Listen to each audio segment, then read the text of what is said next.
Level 50 in just 45 minutes, followed by level 100 and maxed out somber weapon of your choice in the first 3 hours. Ridiculously powerful builds and all bosses including DLC defeated in less than a minute. Wanna try?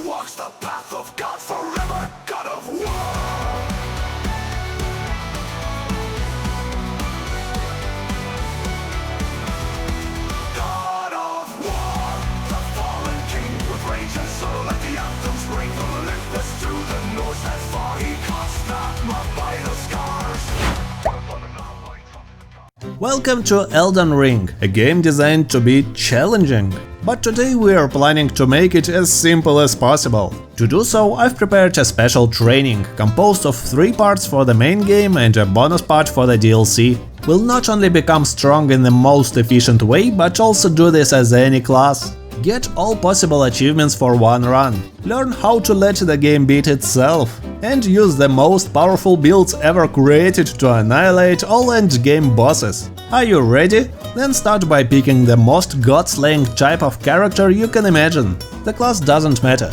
I also recommend choosing the Golden Seed Keepsake for an additional early game flask. Then say welcome to a new world full of secrets and enemies. The first boss is unnecessary, so it's absolutely fine to show him our perfect deadly jump technique. Watch some cutscenes and use an elevator to welcome the new world once again.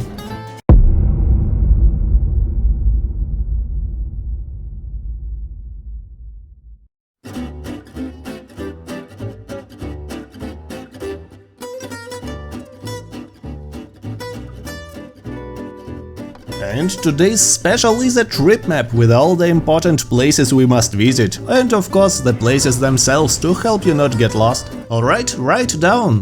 The initial site of grace with our future best friend called Vare, the Church of Ele with a golden rune near the front door and our second best friend Kale. The next stop is Gatefront Ruins, where we will rest and meet our first waifu. But you, I am afraid, are maidenness. And get the keys for our steed. Return to the Church of Ele to meet our second waifu and get another present, a bell to summon spirits. Enough waifus for now, let's continue our trip. So here's everything we need for now. A map in the ruins and a knife for ashes of war in the chest underground. Another site of grace closer to the bridge. A talking tree, hiding a guy who can give us 10 mushrooms for finding him. Samba smithing stone 1 on the chair and a gold pickled 12-foot on the hill. A couple more runes on the sarcophagi and another site of grace to the south. Then descend using plates, loot even more runes on another sarcophagi place and activate the site of grace near Fort Hyde. Pick the golden seat near the fort entrance and go inside. Get an optional blood grease cookbook in the room and go up to loot the Dectus medallion left part. Head north, loot several Trinus lilies in the ruins near the sleeping bear and make sure you hear a hole. Pick up another map and reach the third Church of Marika with a very important flask, sacred tear and a site of grace. And a final accord on this part of the map will be sarcophagi with more runes and a cookbook with a sleeping pot recipe we definitely want to craft later. Our next stop is the Weeping Peninsula with a starting position of our tour in Egg Hill Lake South. For now, we are planning to get here for a stone sword key on a bridge and a morning star on a broken carriage, then activate a site of grace to the south. And let's stop our current journey here, because it's just about time to visit an even better place.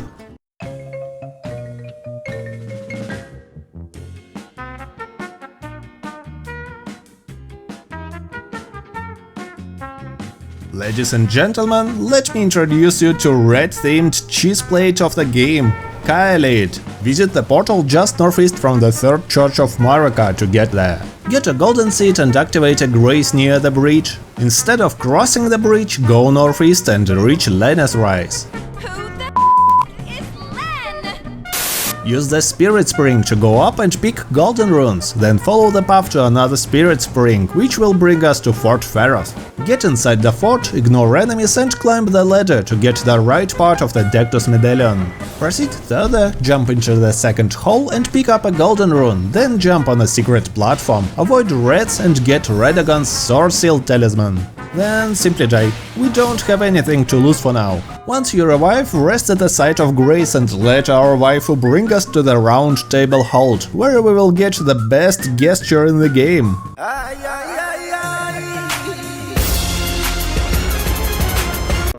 Equip the Sword Seal too. Refreshed and motivated, we will continue our tour, where we must unlock part of the map, visit a site of grace nearby, and then a trader. Consume several golden runes to buy a beast repellent torch. We will need it later, and activate grace here as well. Alright, it's time to get to level 50, by cheesing 4 bosses in a row. But before that, go visit Lingrave, head southeast and jump down the Spirit Spring to get another 3 gold pickled fall food. All set, time for quick leveling. Our first target will be Bell-bearing Hunter at the isolated merchant's shack. Here you must pass the time until night, then rest at the site of grace one more time to replace the merchant with a boss. Summon your steed and head right to the tree on the northwest. Crouch here on the corner of the hill, because there's another guy with a bow below whom we want to attract. Wait until the boss reaches the left side of the tree, jump to let the archer below notice you and crouch around the tree. The archer will shoot his arrow and break the boss stance, opening him for a critical hit. Even empty hands will be enough. Then push him a bit more to let him fall off the cliff and enjoy your 50,000 runes earned with your bare hands. Literally. Our next target is located on the bridge to the north of Lensrise. Also during the night, attract him and jump on the outer side of the bridge, then lure him until he jumps outside. All that remains is to wait until he falls off and gives us another 42,000 runes. Thank you! The third boss awaits us on the big bridge we ignored earlier, but this time equip the gold pickled fall food to increase rune yield. Aggro the boss and slowly lure him to this tree just behind the site of grace. Hide behind the tree while he is breathing fire and wait until he flies up. Now quickly move to the bridge, jump over the closest border and hide behind these roots. The boss should get stuck somewhere above the tree, which is a perfect time to consume a fall food. Eventually the dragon will glitch into the tree and die from falling, giving you a neat extra 100,000 runes. Perfect. Our last target is sleeping at Fort Pharos. But before the fight, equip the Morning Star.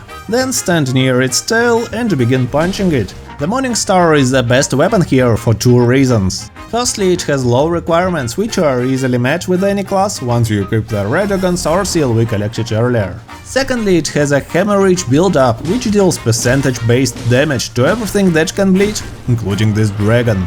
Don't forget to consume the second fall food when the boss is almost defeated and enjoy another 100,000 runes. Easy cheesy!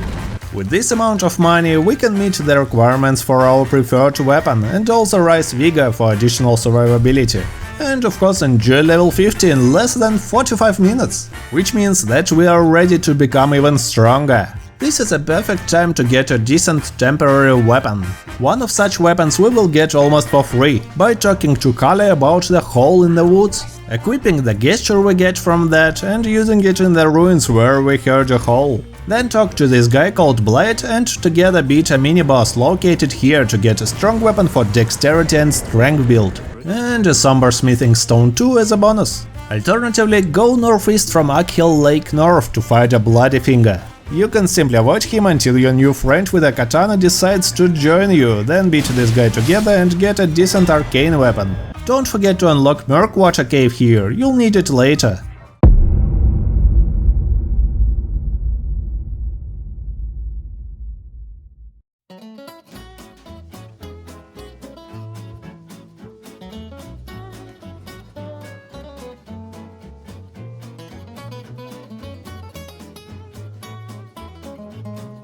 The second part of Kaelid awaits, and we can visit it by jumping down through the Spirit Spring, then getting a Starlight Shard and a Sacred Tear at the church.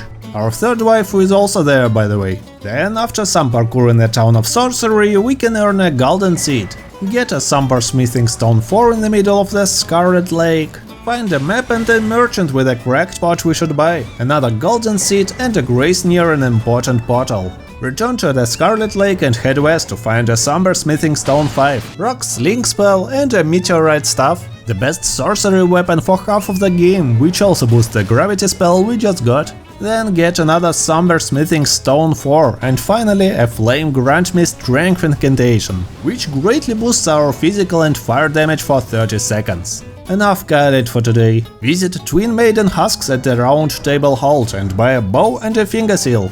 Our next stop is Weeping Peninsula, where for starters we should buy a cracked pot and several arrows. Collect a golden seed while avoiding huge arrows, then the map of the region, then shoot a golden scarab with a bow to get a poison mist incantation.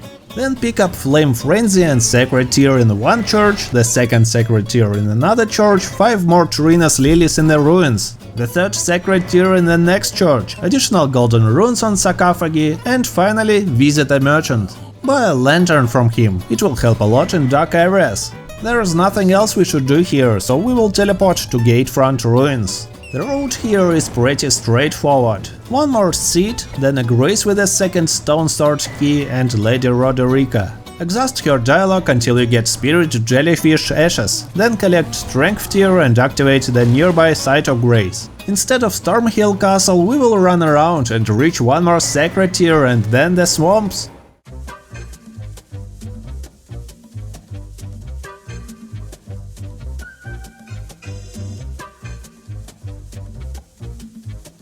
This location is filled with awesome stuff – weapons, ashes of war, tears and secrets. Luckily I have a shortcut just for you to gather them all. Let's quickly cover the most important ones. The first part of the map – a gazebo where we can get a Volcano Manor quest from a nice lady, a dexterity tier for our flask, and a merchant from whom we must buy a necklace and a prawn, each of them pushing forward their respective quests. Then once again the lady, to give her the necklace and receive the Volcano Manor invitation letter. Grace with the second part of the map, another golden seed, an important grace near the place we will need later in the game, and an axe perfectly fitting our God of War. If you're planning to use Bloodhound Fang, there's a great Ash of War just below, and for a strength build you can consider this place in Catacombs behind Jellyfish. Next up, shoot at the Scarab to get a Somber Smithing Stone 2. Get a Glintstone key behind a big dragon, collect several golden runes and a Somber Smithing Stone 3 on a dead body. But be careful of the ambush. Get a new map fragment, pass through an illusory wall and meet Iji, a source of more Somber Stones from 1 to 4. At this point we already have 5 Somber Smithing Stones, so we can safely level up our temporary weapon up to +5. Below we can pick up an Intelligence tier, Somber Smithing Stone 4 and 1 more golden seed. Then return to the fallen ruins of the lake and head north to reach the academy. Here we will find a golden seed and a teleport to the other side of the bridge, where we will find 1 more sacred tier and a route to the Grand Lift of Dectus, which we will use to reach Atlas Plateau.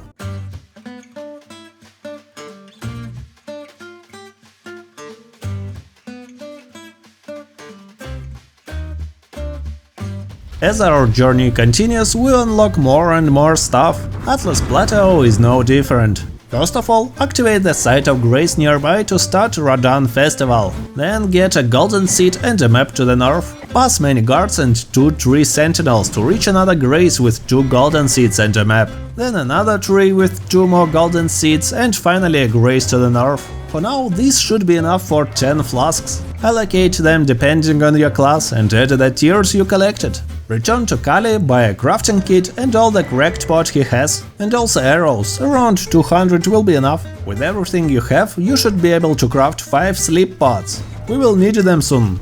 Then visit the top of the Grand Lift of Dectus, where Our Lady is waiting for us. She will teleport us to Volcano Manor.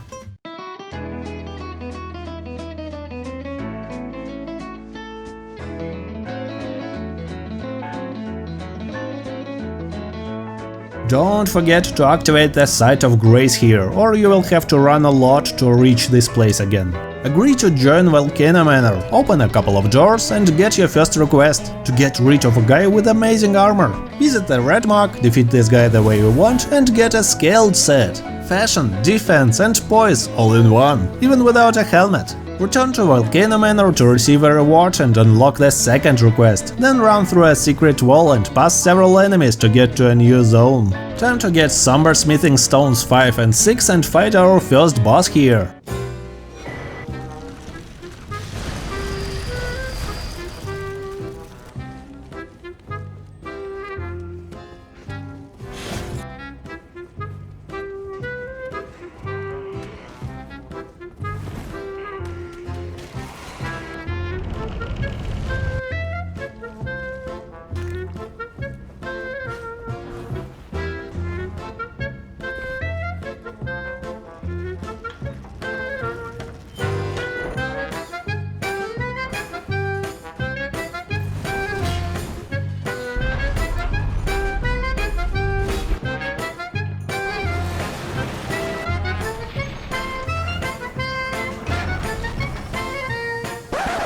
After activating the bridge, we will notice Somber Smithing Stone 7, which we cannot acquire yet, and a shortcut to our initial Site of Grace. Pass the bridge one more time and prepare for a boss fight. Make sure you have selected sleep pods in your pouch quick slots. The thing is that this boss is weak against sleep, letting you land 2 full combos before waking up. At this point you can throw another sleep pod and repeat the process. Seriously, this is a joke even with a temporary +5 Somber weapon.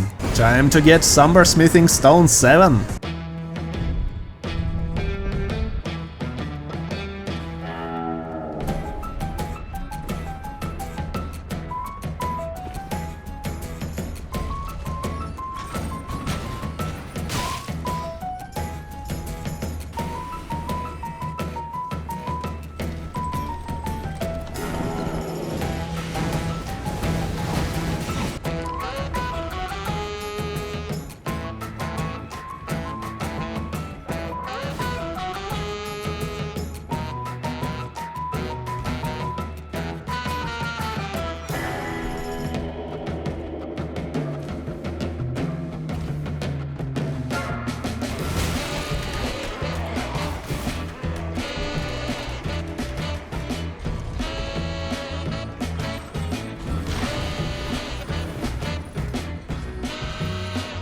At this point we've got the first 7 Somber Stones, and we can get the next 2 to the northeast from the Dragon Barrow west, Somber Smithing Stone 8 from the Scarab on the hill and Somber Smithing Stone 9 on a dead body below.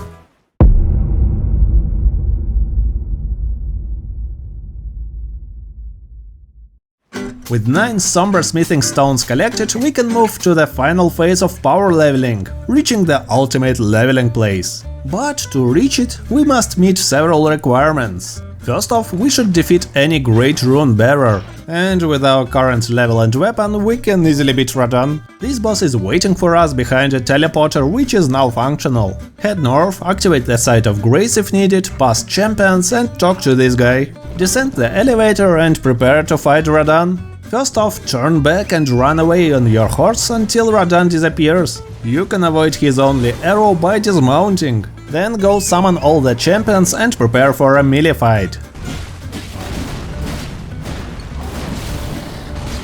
Avoid his mid-fight fireball move and continue beating him down.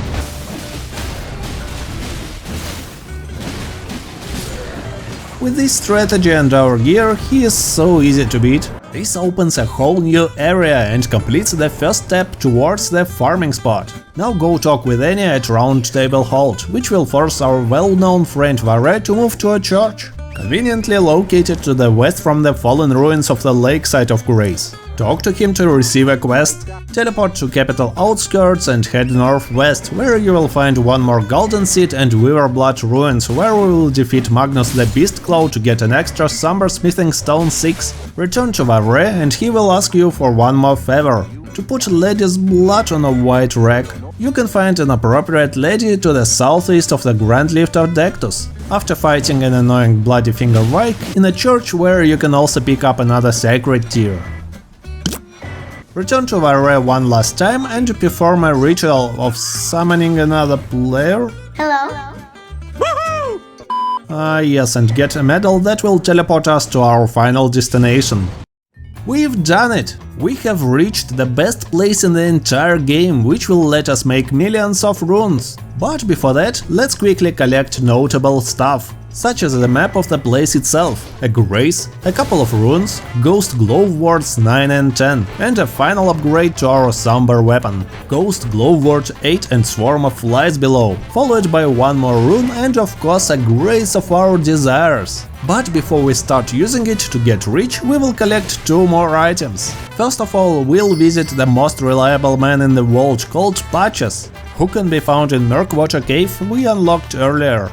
Or just go and beat this bloody finger solo now. Then visit the cave, open the chest and punch Patches until he surrenders. Wait, please! Surrender!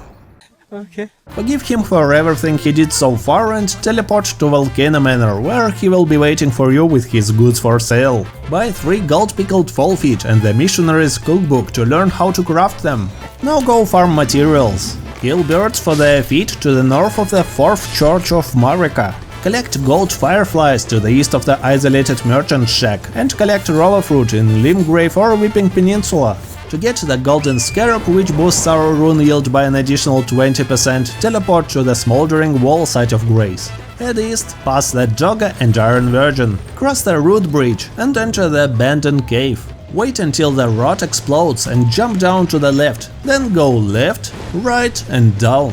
Pass the shaman, then the rats and climb up in the room with 2 shamans, then defeat the boss. Now go and craft as many gold pickled fall feet as you wish and return to our rune farming spot. Equip the gold scarab, consume a gold pickled fall foot and shoot at this spot to aggro this bird. Wait for it to fall up to this point, rest and repeat. With this, you will be getting 17,000 runes every 12 seconds, 85,000 runes per minute or 5,100,000 runes per hour, which will level up our hero to level 100 in around 30 minutes. And this is it, folks. We've reached level 100 and gathered all 10 somber smithing stones for a weapon of our choice in less than 3 hours. With all that, we can turn our character into a god-slaying machine, but all that in the next video, so consider subscribing to not miss it. Thank you all for watching and see you next time.